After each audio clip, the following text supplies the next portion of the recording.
Hi everyone, welcome to DSC tricks. ఈరోజు మనం 9th class బయాలజీలో భాగంగా జీవుల మౌలిక ప్రమాణంలో పార్ట్ 2 డిస్కస్ చేయబోతున్నాం.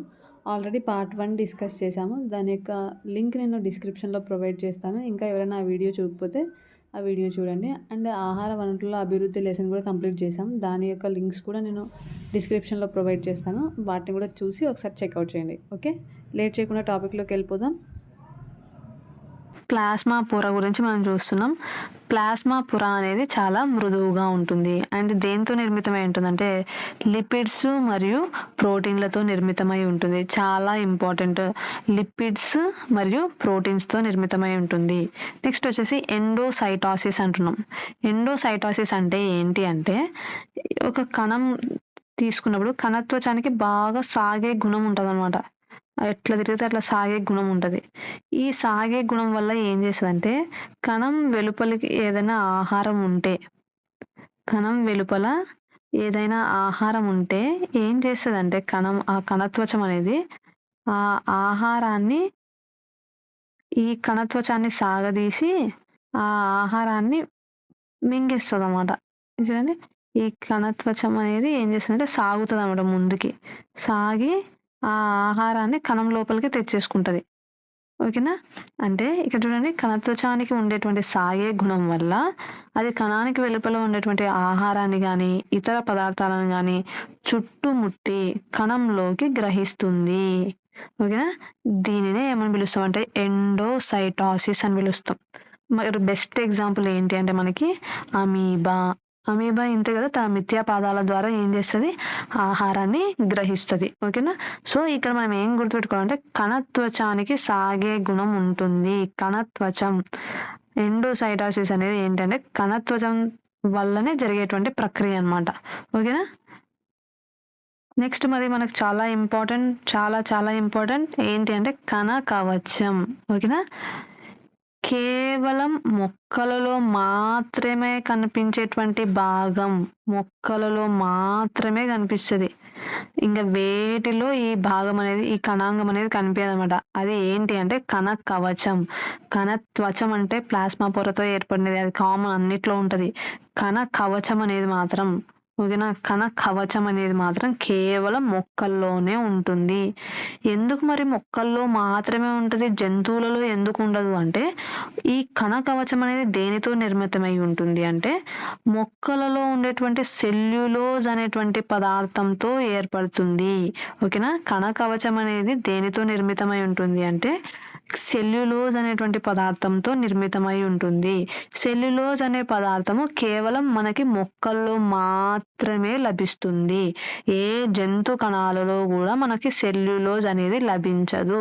కాబట్టి కణకవచం అనేది కేవలం మొక్కల్లో మాత్రమే ఉంటుంది, జంతువులలో ఉండదు. చాలా కన్ఫ్యూజ్ అయ్యే పాయింట్, జాగ్రత్తగా గుర్తుపెట్టుకోండి. ఓకేనా? సెల్యులోజ్ అనేది మరి సరళ పదార్థమా సంక్లిష్ట పదార్థమా అంటే సంక్లిష్ట పదార్థం. సెల్యులోజ్ అనేది ఒక సంక్లిష్ట పదార్థము. ఇది మొక్కలలో ఉండేటువంటి ఒక ప్రధానమైనటువంటి అంశం అన్నమాట. ఓకేనా?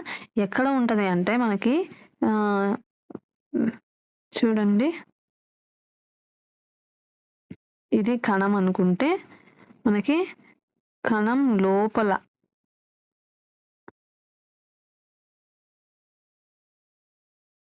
లోపల ఇది నెక్స్ట్ ఉండేటువంటిది. ఓకేనా? ఇప్పుడు చూడండి, ఇది కణం అంటున్నాం.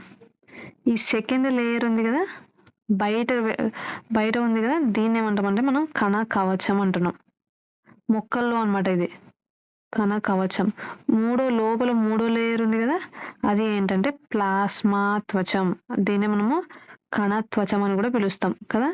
సో ప్లాస్మా పొరకు వెలుపలిగా ఉండేటువంటి పొర ఏది అంటే బయట వైపు, వెలుపల అంటున్నాం కదా. వెలుపల అంటే ఏంటి, బయట అని. సో ప్లాస్మా పొరకు వెలుపల ఉండేటువంటి పొర ఏది అంటే మనకి కణ కవచం. ఓకేనా? కణ కవచం మీద ఇప్పుడు క్లియర్ కదా. ద్రవాభిసరణ ద్వారా కేవలం నిర్జీవ కణాలు కాకుండా సజీవ కణాలు మాత్రమే నీటిని పీల్చుకుంటాయి. ఇది జనరల్. బతికున్నోడే నీళ్ళు తాగుతాడు, చచ్చిపోయినోడు నీళ్ళు తాగుతాడు, తాగమంటే తాగుతాడా? ఇది కూడా అంతే అనమాట. నిర్జీవ కణాలనేవి ద్రవాభిసరణ అనేటువంటి ప్రక్రియను జరపవు. కేవలం సజీవ కణాలు మాత్రమే ద్రవాభిసరణ అనేటువంటి ప్రక్రియను జరుపుతాయి. ఓకేనా? నెక్స్ట్ చూడండి, కణ కవచం అనేది సమాన ఒత్తిడిని కలిగిస్తుంది. ఇది ఏం చేస్తుందంటే, ఇప్పుడు ఇదొక కణము అన్నప్పుడు డెఫినెట్లీ దీని యొక్క ప్రెజర్ ఉంటుంది. ఓకేనా? డెఫినెట్లీ ఈ కణం యొక్క ప్రెజర్ ఉంటుంది. ఏం చేస్తుందంటే, బయట నుండి వచ్చేటువంటి కణాల ఒత్తిడికి లోపల నుంచి కూడా ఏం చేస్తుందంటే ఈ కణ కవచం సమాన ఒత్తిడిని కలిగిస్తుంది. ఈక్వల్గా సమాన ఒత్తిడి ఉన్నప్పుడే అవి స్టాండర్డ్గా నిలబడగలవు అనమాట. లేకపోతే అవి కొలాప్స్ అయ్యేటువంటి ఛాన్సెస్ ఉన్నాయి. లేదంటే ఈ కణం యొక్క బలం వల్ల ఈ కణం పేలిపోయే ఛాన్సెస్, అంటే పగిలిపోయే ఛాన్సెస్ ఉన్నాయి, డ్యామేజ్ అయ్యే ఛాన్సెస్ ఉన్నాయి. కాబట్టి అట్లా కాకుండా ఏం చేస్తుంది, ఈ కణ కవచం అనేది మన ఈక్వల్ కణ కవచం అనేది లోపల నుంచి ఏం చేస్తారంటే సమాన ఒత్తిడిని కలిగిస్తుంది. అప్పుడు ఏమవుతుందంటే రెండు కూడా బ్యాలెన్స్డ్గా నిలబడతాయి. ఓకేనా? నెక్స్ట్ చూద్దాం, చాలా ఇంపార్టెంట్ ఎగ్జామ్ పాయింట్ ఆఫ్ వ్యూలో ఏంటి అంటే, మనము ఇప్పుడు కేంద్రకం అనేటువంటి టాపిక్ని మనం డిస్కస్ చేస్తున్నాం. చూడండి, ఇదంతా ఒక పెద్ద కణం అనుకుందాం. ఓకేనా? కనిపిస్తుంది కదా, ఇదంతా ఒక పెద్ద కణం. మన కణంలో ప్లాస్మా పొర అయిపోయింది, ఇప్పుడు కణ కవచం అయిపోయింది. ఇప్పుడు కేంద్రకం గురించి మాట్లాడుతున్నాం. కణంలో ఉన్నటువంటి ఈ భాగాన్ని, ఓకేనా, మధ్యలో ఉన్నటువంటి ఈ భాగాన్ని కేంద్రకం అంటున్నాం. కేంద్రకంకి ఇక్కడ చూడండి ఎన్ని త్వచాలు ఉంటాయి అంటే 2 త్వచాలు ఉంటాయి. 1, 2. ఆ త్వచాలకు కూడా ఏంటంటే అక్కడక్కడ చిన్న రంధ్రాలు ఉంటాయి. ఓకేనా? కనిపిస్తున్నాయి కదా మీకు ఇక్కడ. వాటిని ఆ రంధ్రాలు ఉంటాయన్నమాట. ఆ రంధ్రాలు దేనికి పనికి వస్తాయంటే రవాణాకు సహాయపడతాయి. అంటే ఏవైనా పదార్థాలు రవాణా, లోపలికి పోయేవి ఏమైనా ఉన్నా, బయటకు వచ్చేవి ఏమైనా ఉంటాయి కదా, అట్లాంటి పదార్థాల రవాణాకు ఆ రంధ్రాలు అనేవి ఉపయోగపడతాయి అన్నమాట. ఓకేనా? నెక్స్ట్ చూడండి, మరి ఈ కేంద్రకం లోపల ఏముంటుంది అంటే క్రోమోజోమ్స్ ఉంటాయి. ఓకేనా? కేంద్రకం లోపల ఉండేటువంటివి ఏంటివి, అసలు ఏముంటుంది కేంద్రకం లోపల అంటే క్రోమోజోమ్స్ అనేవి ఉంటాయి. ఈ క్రోమోజోమ్స్ అంటే దీన్ని ఏమంటామంటే మనము, ఈ క్రోమోజోమ్స్ లోపల ఏముంటుందంటే క్రోమాటిన్ అనేటువంటి మెటీరియల్ ఉంటుంది అన్నమాట. క్రోమాటిన్ అనేటువంటి పదార్థం ఉంటుంది. చూడండి ఎలా ఉందో, మనకు హెయిర్ లైక్ స్ట్రక్చర్, అంటే ఇట్లా అంత ఒక వలలాగా ఉంటుంది అనమాట. క్రోమాటిన్ దారం లాగా ఉంటుంది, వల అనకూడదు, దారం లాగా ఉంటుంది అనమాట. దీన్ని క్రోమాటిన్ పదార్థం అంటాం. ఓకేనా? ఈ క్రోమాటిన్ పదార్థం లోపల ఏముంటుంది అంటే డిఎన్ఏ ఉంటుంది. చాలా ఇంపార్టెంట్. డిఎన్ఏ అనేది ఎక్కడ ఉంటుంది అంటే మనకి క్రోమాటిన్ పదార్థం లోపల డిఎన్ఏ ఉంటుంది.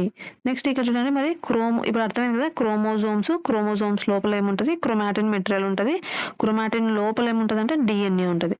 మరి ఈ క్రోమోజోమ్స్ అనేది వేటితో తయారై ఉంటాయంటే డిఎన్ఏ మరియు ప్రోటీన్స్తో తయారై ఉంటుంది. డిఎన్ఏ మరియు ప్రోటీన్స్, లిపిడ్స్ మరియు ప్రోటీన్స్ అంటే మనకి ప్లాస్మా త్వచం లేదంటే కణత్వచం. అదే డిఎన్ఏ మరియు ప్రోటీన్స్ అన్నప్పుడు ఏంటివి, క్రోమోజోమ్స్. ఓకేనా? నెక్స్ట్ ఇక్కడ చూడండి, మరి డిఎన్ఏ అసలు దేన్ని ఏం కలిగి ఉంటుంది. డిఎన్ఏ అంటే ఒక జీవిని డిసైడ్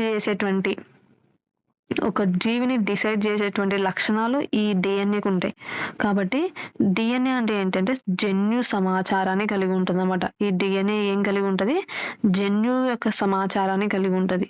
అదేవిధంగా కణాల నిర్మాణానికి అవసరమైనటువంటి సమాచారాన్ని కలిగి ఉంటుంది. రెండు ఇంపార్టెంట్ కదా, జన్యువుల యొక్క సమాచారము మరియు కణాల నిర్మాణానికి అవసరమైనటువంటి సమాచారం అనేది ఎక్కడ ఉంటుంది అంటే డిఎన్ఏలో ఉంటుంది. డిఎన్ఏ కలిగి ఉంటుంది.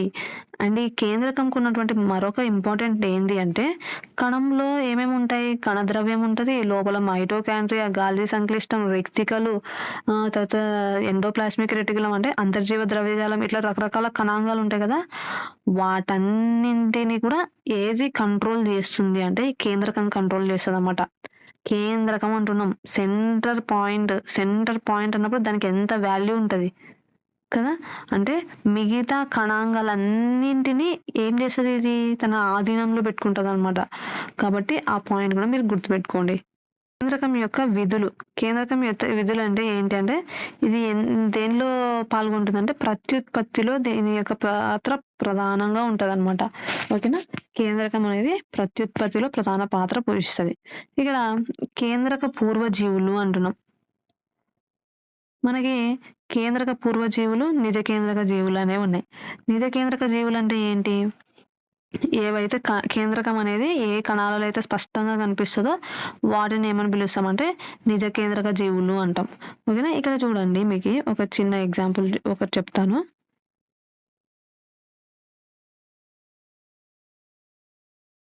ఓకేనా?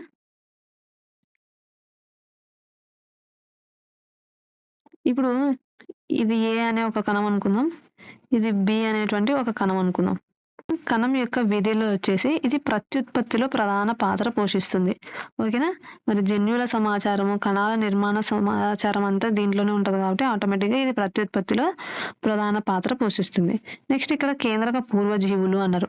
కేంద్రక పూర్వజీవుల కంటే ముందు నేను ఒక చిన్న ఎగ్జాంపుల్ చెప్తా మీకి.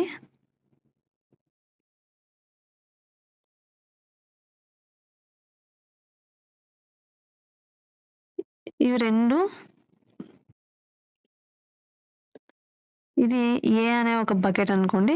ఇది బి అనేటువంటి బకెట్ అనుకోండి. ఓకేనా? 2 బకెట్స్ తీసుకోండి. దాని నిండా వాటర్ పోసినారు మీరు. ఓకే. ఇది వాటర్. ఇక్కడ కూడా వాటర్ పోసినారు. రెండిట్లో నిండుగా వాటర్ పోసినారు. బి అనే బకెట్‌లో మీరేం చేసినారంటే, ఒక చిన్న బెలూన్ తీసుకొని, ఆ బెలూన్‌లోన ఒక గ్లాస్ ఆఫ్ నిమ్మరసం పోసినారు. ఓకేనా? నిమ్మరసం పోసి బాగా దానికి మూతి దగ్గర బాగా దారం కట్టేసి, బి అనేటువంటి బకెట్‌లో పడేసినారు. ఓకేనా? ఏ అనే బకెట్‌లో మీరేం చేసినారంటే, లెమన్ జ్యూస్ ఉంటది గదా! లెమన్ జ్యూస్‌ని ఏం చేసినారంటే, మొత్తం ఊకే డైరెక్ట్‌గా ఏం చేయకుండా ఊకే దీంట్లోకి పోసేసినారు మొత్తం. ఓకేనా? ఇప్పుడు బీలో లెమన్ జ్యూస్ యాడుంది అంటే ఏం జెప్తావు? అదో ఆడ బెలూన్ కట్టేసినారు గదా! ఆ బెలూన్ లోపలుంది లెమన్ జ్యూసు అంటావు. అదే ఏలో లెమన్ జ్యూస్ యాడుంది అంటే, ఆ! ఉందబ్బా దీంట్లోనే ఉంది కలిసిపోయింది అంటావు. అంటే సేమ్ అదే విధంగానే బి అనేటువంటిది ఒక కణం అనుకుంటే, కేంద్రక త్వచాలనేవి కణంలో కేంద్రకంలో ఉన్నటువంటి ద్రవ్యాన్ని, కేంద్రక ద్రవ్యాన్ని దాన్ని జీవ పదార్థం అంటాం. జీవ పదార్థాన్ని ఏం చేస్తదంటే కట్టి పెడుతుందనమాట ఈ కేంద్రక త్వచాలు అనేవి. సో, మనకి కాబట్టే కేంద్రకం క్లియర్‌గా కనిపిస్తుంది. ఈడ కేంద్రక త్వచాలేమన్నా ఉన్నాయా ఏ కణంలో? కేంద్రక త్వచాలు లేవు, ఏం లేవు. కాబట్టి ఆ జీవ పదార్థం లేదంటే ఆ జన్యు పదార్థం అంతా ఏమైతది? కణం మొత్తం వ్యాపిస్తది. కదా! కణం మొత్తం వ్యాపిస్తది. కణం ద్రవ్యం యాదో, కణాంగాలేవో, కణజీవ పదార్థం యాదో అర్థం కాదనమాట క్లియర్‌గా. అంటే సేమ్ అదే విధంగానే చూడండి బాగా అబ్జర్వ్ చేయండి.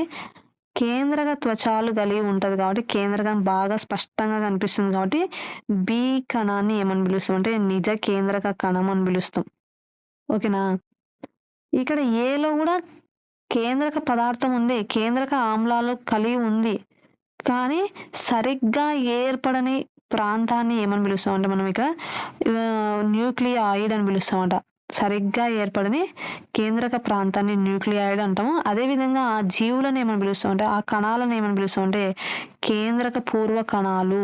అట్లాంటి కేంద్రక పూర్వక కణాలతో ఏర్పడినటువంటి జీవులను ఏమంటాం? కేంద్రక పూర్వ జీవులు అని పిలుస్తాం. ఓకేనా? క్లియరా? సో, అది న్యూక్లియాయిడ్ అనేటువంటిది మనకి ఎక్కడ కనిపిస్తదంటే, ఈ కేంద్రక పూర్వజీవుల్లో కనిపిస్తుంది. ఓకేనా? నెక్స్ట్ ఇక్కడ చూడండి. కేంద్రక పూర్వజీవులు కిరణజన్య సంయోగక్రియను జరుపుకుంటాయి. నిజ కేంద్రక జీవులు కూడా కిరణజన్య సంయోగక్రియను జరుపుకుంటాయి. మన కిరణజన్య సంయోగక్రియ జరగాలంటే నథింగ్ బట్ మనకేముండాల? ప్లాస్టిడ్స్ అనేవి ఉండాల. కాబట్టి నిజ కేంద్రక జీవుల్లో అయితే ప్లాస్టిడ్స్‌తో జరుగుతుంది. కేంద్రక పూర్వక జీవుల్లో కిరణజన్య సంయోగక్రియ ఎలా జరుగుతదంటే, పత్రహరితం అనేటువంటి త్వచయిత కోశాలుంటాయి వాటిల్లో. ఈ త్వచయిత కోశాల ద్వారా అవి కిరణజన్య సంయోగక్రియను జరుపుకుంటాయనమాట. ఓకేనా? చాలా ఇంపార్టెంట్. సో, ఇది ఇవాల్టి వీడియోలో. మనము నెక్స్ట్ వీడియోలో మిగతా రిమైనింగ్ కణాంగాలు పార్ట్ 2లో మనం తెలుసుకుందాం. మరి ఈ వీడియో గనుక మీకు నచ్చినట్టయితే లైక్ చేయండి, షేర్ చేయండి. ఏమైనా డౌట్స్ ఉంటే కామెంట్ చేయండి. లేదు ఏవైనా క్లాసెస్ కావాలనుకున్నా, ఏమైనా టాపిక్స్ మీద నేను ఈవెన్ సైకాలజీ కూడా నేను చెప్పగలను. ఇన్‌కేస్ సైకాలజీకి సంబంధించినటువంటి ఏమైనా టాపిక్స్ కావాలన్నా విత్ కోడ్స్‌తో కావాలన్నా కూడా నాకు కామెంట్ బాక్స్‌లో తెలియజేయండి. డెఫినెట్‌లీ నేను ఆ టాపిక్ ఎక్స్‌ప్లెయిన్ చేయడానికి ట్రై చేశాను. ఓకేనా? మరి డెఫినెట్‌లీ సబ్స్క్రైబ్ చేసుకోండి. అది నాకొక బూస్టప్ లాగుంటది. And have a nice day and thank you. By.